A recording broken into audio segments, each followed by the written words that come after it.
नमस्कार दोस्तों, आज मैं बात करने वाला हूँ आईडीएफसी फर्स्ट बैंक के पर्सनल लोन के बारे में। क्योंकि मैंने आईडीएफसी फर्स्ट बैंक का पर्सनल लोन लिया हुआ है, इसलिए मुझे पता है कि यहाँ पे कौन कौन से चार्जेस और कितना ज़्यादा इंटरेस्ट लगाया जाता है। लोन देते वक्त आप लोगों को इंटरेस्ट के बारे में तो बता दिया जाता है, लेकिन कौन कौन से चार्जेस लगाए जाएंगे इसके बारे में बिल्कुल नहीं बताया जाता है। इस वीडियो में पूरा आप लोगों को मैं बताऊँगा कि मैंने कितने अमाउंट का पर्सनल लोन लिया हुआ है और कितना मुझे भरना है और कौन कौन से चार्जेस जो है मुझे लगाए गए हैं। अगर आप लोग भी आईडीएफसी फर्स्ट बैंक का पर्सनल लोन लेना चाह रहे हैं, आप लोगों को कहीं से कॉल आ रहा है, किसी बैंक से ऑफ़र है, तो एक बार इस वीडियो को पूरा ज़रूर देख लें। उसके बाद डिसाइड करें कि आप लोगों को ये लोन लेना चाहिए कि नहीं लेना चाहिए। क्योंकि मैं इस लोन को लेके फंस चुका हूँ, तो मैं नहीं चाहता कि कोई और इस लोन के चक्कर में फंसे। जब आप एक बार इस लोन को ले लोगे तो आप जल्दी से इस लोन को बंद भी नहीं कर पाओगे, क्योंकि पॉलिसी और चार्जेस इस प्रकार लगाए जाते हैं कि जो इंटरेस्ट आपने 3 सालों में पे करना था, वो इंटरेस्ट आप 6 महीने में ही इनको पे कर दोगे। तो इसलिए इस वीडियो को पूरा देखें और इस लोन की सच्चाई जान लें। वीडियो शुरू करने से पहले अगर आप लोग चैनल पर नए हैं तो चैनल को सब्सक्राइब करें, वीडियो को लाइक और अपने यारों दोस्तों में शेयर जरूर करें, ताकि उन लोगों को भी इस लोन की सच्चाई के बारे में पता चल सके और वो लोग इस धोखे से बच सकें। मुझे आईडीएफसी फर्स्ट बैंक के पर्सनल लोन का 1,40,000 का ऑफ़र था। मैंने 80,000 के लोन के लिए अप्लाई कर दिया। कस्टमर केयर से फ़ोन पे मेरी बात हुई तो उन्होंने बताया कि 3352 रुपये की 36 EMI जो है मुझे पे करनी पड़ेगी। मैंने इसको जोड़ा तो ये 1,22,000 रुपया बन रहा था। 80,000 का 1,22,000 रुपया मुझे देना था 3 सालों में, मतलब 42,000 रुपये 3 साल में ब्याज देना था। 1 साल का ब्याज हो गया 14,000 रुपये। फिर उन्होंने मुझे बताया कि 3500 रुपये जो है आपके फ़ाइल चार्ज काटे जाएंगे, जो कि आपके लोन अमाउंट में से ही कटेंगे। मतलब 80,000 में से 3500 काट के मेरे अकाउंट में आएंगे 76,500 रुपये। मैंने कहा ठीक है, 76,500 रुपये मेरे अकाउंट में आ जाएंगे। 2 घंटे के अंदर अंदर उन्होंने एक एग्जीक्यूटिव मेरे घर पे भेज दिया वेरिफिकेशन के लिए। उसने मेरा पैन कार्ड लिया, आधार कार्ड लिया, मेरी फ़ोटो खींची, उसने वेरिफिकेशन कर दी। उसके 10 मिनट बाद ही जो लोन अमाउंट था वो मेरे अकाउंट में आ गया। मेरे अकाउंट में सिर्फ पैसा आया 75,746 रुपये। तो उस एग्जीक्यूटिव से मैंने पूछा कि ये 750 रुपये मुझे कम क्यों आए हैं। तो एग्जीक्यूटिव ने बोला आप कस्टमर केयर पे बात कर लीजिए, वो आपको बता देंगे कि ये लोन अमाउंट कम क्यों आपको आया है। मैंने कस्टमर केयर पे कॉल लगाया, उनसे पूछा कि मुझे 76,500 रुपये मेरे अकाउंट में आने थे, लेकिन 75,746 आए। तो उन्होंने बताया कि 750 रुपये आपका करंट मंथ का जो इंटरेस्ट है वो काट लिया गया है, क्योंकि इस मंथ को ख़त्म होने में 15 दिन बाकी थे। तो उन्होंने बोला उसका जो इंटरेस्ट काट के जो है आपको पैसा भेजा गया है। मुझे इस बात पर बहुत ज़्यादा गुस्सा आया। मैंने उनको बोला कि मुझे तो ये बताया नहीं गया था। तो उन्होंने कहा सर ये बताया नहीं जाता है, ऑटोमेटिक सिस्टम में से ये अमाउंट जो है कट के आपके अकाउंट में आ जाता है। अब मैं कुछ नहीं कर सकता था। उन्होंने मेरे को फिर गाइड किया कि आपको अपने लोन की कोई भी जानकारी चेक करनी है तो आप आईडीएफसी फर्स्ट बैंक के मोबाइल ऐप पे जा सकते हैं और वहाँ से सारी लोन की जानकारी चेक कर सकते हैं। फिर मैंने आईडीएफसी फर्स्ट बैंक का मोबाइल ऐप डाउनलोड किया, वहाँ पे मैंने अपना अकाउंट लॉगिन किया और जब मैंने वहाँ पे लॉगिन करके देखा तो वहाँ पे मेरे को लोन अमाउंट 84,213 रुपये का शो कर रहा था। मैंने सोचा मैंने तो लोन सिर्फ 80,000 का कराया है, तो ये 84,213 रुपये कैसे बन गए। फिर मैंने कस्टमर केयर को कॉल लगाया, मैंने उनसे पूछा कि 4,213 रुपये एक्स्ट्रा क्यों शो कर रहे हैं। तो उन्होंने बताया कि 4,213 रुपये की आपकी 2 इंश्योरेंस कर दी गई है।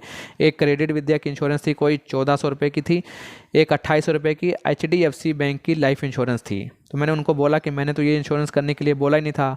जो एग्जीक्यूटिव आया था उसने अपना इंसेंटिव बनाने के लिए ये दोनों इंश्योरेंस मुझसे पूछे बिना ही कर दी थी, और वो जो अमाउंट था मेरे लोन अमाउंट में जुड़ गया। तो मैंने कस्टमर केयर वाले को बोला कि मुझे जो है ये इंश्योरेंस नहीं चाहिए, मेरा इंश्योरेंस ये कैंसिल कर दीजिए। तो उन्होंने क्रेडिट विद्या वाला जो इंश्योरेंस था 1,400 रुपये का, उन्होंने तुरंत कैंसिल कर दिया। 1 हफ्ते के बाद वो अमाउंट मेरे अकाउंट में आ गया। लेकिन जो HDFC बैंक वाला था लाइफ इंश्योरेंस, उसके लिए उन्होंने बोला कि आपको एक मेल लिखनी पड़ेगी। मेल ID दी उन्होंने, मैंने मेल लिखा, वहाँ से मेरे को फिर एक फॉर्म आया, उस फॉर्म को फिल करके मैंने स्कैन करके वापस भेजा। उसके बाद जो है इस प्रोसेस को होने में 1 महीने का टाइम लग गया। 1 महीने बाद मेरे अकाउंट में सिर्फ 1,400 रुपये वापस आए। 1,400 रुपये वहाँ से भी मेरे कट गए। मैंने फिर कस्टमर केयर को कॉल किया, मैंने बोला मेरे को तो सिर्फ 2,800 में से 1,400 रुपये ही आए। तो उन्होंने बोला कि आपका 1 महीना निकल चुका था, इसलिए जो इंश्योरेंस का चार्ज आपको इतना लग गया है। अब ये बात सुन के मुझे बहुत ज़्यादा गुस्सा आया कि मेरे फालतू के पैसे जो है यहाँ पे काटे जा रहे हैं। 750 पहले कटे, 1,400 मेरे अब कट गए, 2,100 रुपया मेरा ऐसे फालतू में इन लोगों ने काट लिया। फिर मैंने सोचा इस लोन को मैं जल्दी से जल्दी बंद करवा दूंगा, क्योंकि ये लोग बेवकूफ़ बनाई जा रहे हैं। फिर मैंने उनसे बात की कि मैं अपना लोन को बंद करवाना चाहता हूँ। तो उन्होंने बताया कि आप इस लोन को 6 महीने से पहले बंद नहीं करवा सकते हो। मुझे और ज़्यादा गुस्सा आ गया कि मतलब 6 महीने के पहले क्यों नहीं बंद करवा सकते हैं? हमारा लोन है तो हम जब मर्जी चाहें लोन हमें बंद करवाना है तो हम बंद करवा सकते हैं। उन्होंने बोला पर्सनल लोन जो है 6 महीने से पहले बंद नहीं होगा। फिर मैंने चलो सोचा, मैं कहा चलो ठीक है, वेट करते हैं 6 महीने के बाद जो इस लोन को मैं बंद करवा दूंगा। 2-3 महीने बाद जब 2-3 EMI मेरी चली गई तो मैंने अपना अकाउंट लॉगिन किया और वहाँ पे मैंने देखा कि जो मेरी 3392 रुपये की EMI जा रही थी, मतलब 3400 के बराबर, उसमें से सिर्फ 1400 रुपये जो है मेरे लोन का जो अमाउंट था उसमें से कम होता था। 2000 रुपया वो पूरा इंटरेस्ट कट जा रहा था। मतलब EMI का आधे से ज़्यादा जो है वो इंटरेस्ट पहले से ही काट ले रहे थे। अब देखो 6 महीने बाद अगर लोन को बंद करवाना है तो हर महीने अगर 2000 रुपये वो इंटरेस्ट काट लेंगे 3400 में से, तो 6 दूनी 12,000 तो उनको इंटरेस्ट ऐसे ही मिल गया। फिर मैंने सोचा चलो कोई बात नहीं, इस लोन को फिर भी मैं बंद करवाऊंगा। मैंने उनसे अपना लोन अमाउंट पूछा, फिर उन्होंने मुझे बताया कि अभी जो 77,000 के आसपास जो है लोन अमाउंट उस समय बाकी था, और वो जो लोन अमाउंट कम हो रहा था वो 84,000 में से कम हो रहा था, 80,000 में से कम नहीं होता। मैंने इंश्योरेंस जो है दोनों कैंसिल करवा दी थी, लेकिन तब भी वहाँ पे 84,000 का ही अमाउंट मेरे को शो होता रहा, और उसमें से ही मेरा EMI जो था, EMI का अमाउंट था वो डिडक्ट होता रहा। और 6 महीने बाद भी वहाँ पे 77,000 के आसपास का अमाउंट बाकी था। जब मैंने उनसे पूछा कि मुझे कितना देना पड़ेगा इस लोन को बंद करवाने के लिए, तो उन्होंने बोला जो 77,000 है इसका 5% प्लस 5% का GST आपको ऐड करके देना पड़ेगा। तो मैंने देखा 12,000 मैं ऑलरेडी दे चुका हूँ, 5-6 हज़ार के आसपास जो है ये और बन रहा था। फिलहाल इतना ही नहीं, उसमें जो है करंट मंथ का इंटरेस्ट भी लगेगा। जितने दिन इस मंथ के जा चुके हैं, 10, 12 दिन, 15 दिन, उसका भी इंटरेस्ट साथ में उसमें जोड़ के वो बताया, तो वो 6,000 के आसपास बन रहा था। 12,000 मैंने इंटरेस्ट पहले 6 EMI में चला गया, 6,000 रुपये अब ये मेरे से फिर एक्स्ट्रा ले रहे थे, मतलब 18,000 रुपये ये 6 महीने में ही मुझसे ले रहे थे। अब मैंने सोचा मतलब मैं कहाँ पे, मैंने 42,000 रुपया 3 सालों में देना था, 18,000 रुपया मैं इनको 6 महीने में ही दे दूँगा। और मुझे बहुत ही ज़्यादा मतलब बुरा फील हुआ कि मैं बहुत ही बुरे तरीके से इस लोन के चक्कर में फंस चुका हूँ। और फिर अगर EMI सही से आपकी जा रही है तो ये आप लोगों को फ़ोन करेंगे, आपको बोलेंगे कि आपका जो लोन आउटस्टैंडिंग बाकी है उसमें आपको इतने हज़ार का और ज़्यादा ऑफ़र मिल रहा है, आपको उसमें और अमाउंट ऐड करने के लिए बोलेंगे। अगर आपको ज़रूरत होगी तो आप फिर क्या करोगे, बोलोगे ठीक है वो लोन भी मुझे और इसमें ऐड कर दो। आप ऐड कर दो कि आपकी EMI और ज़्यादा फिर और दिनों तक बढ़ा दी जाएगी और सालों तक बढ़ा दी जाएगी। तो मतलब आपको इस लोन के चक्कर में से ये लोग जल्दी निकलने नहीं देंगे। अगर आप एक बार इस लोन को ले लोगे तो निकलने नहीं देंगे। मैं भी इसी प्रकार इस लोन में फंस चुका हूँ। मैं इस लोन से चाहकर भी नहीं निकल पा रहा हूँ, इस लोन को मैं चाहकर भी बंद नहीं करवा पा रहा हूँ। तो इसलिए तो ये तो थी सारी पैसे जो है देने की, चार्जेस वगैरह जो थे वो थी। मेंटली भी आप लोगों को बहुत ज़्यादा परेशान कर देते हैं।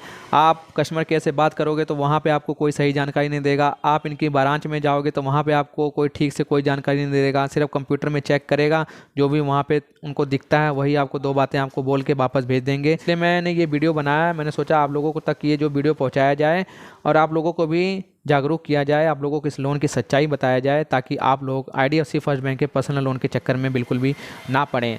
IDFC फर्स्ट बैंक क्या, किसी भी बैंक के पर्सनल लोन के चक्कर में बिल्कुल भी ना पड़ें।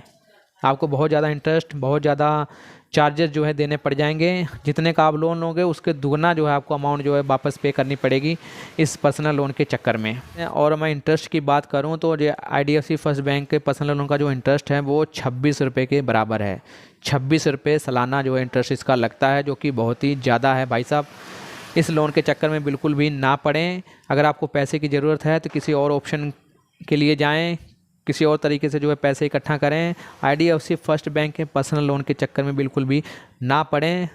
इस वीडियो को अपने यारों दोस्तों में, अपने फैमिली मेम्बर्स में सबको शेयर करके बताएं वो IDFC फर्स्ट बैंक का पर्सनल लोन बिल्कुल भी ना लें, कभी भी ना लें। किसी और ऑप्शन के लिए जाएं, पैसे की ज़रूरत है तो कुछ और करें, अपने यारों दोस्तों से ले, किसी और बैंक का दूसरा लोन ले। आजकल गोल्ड लोन मिलता है, ये सारे लोन, बहुत सारे प्रकार के लोन मिलते हैं, उन लोन से लेके आप अपना जो काम करें। IDFC फर्स्ट बैंक का पर्सनल लोन या किसी भी बैंक का पर्सनल लोन बिल्कुल भी ना लें। फिर मिलता हूँ एक नई वीडियो में एक नई जानकारी के साथ, तब तक के लिए जय श्री राम।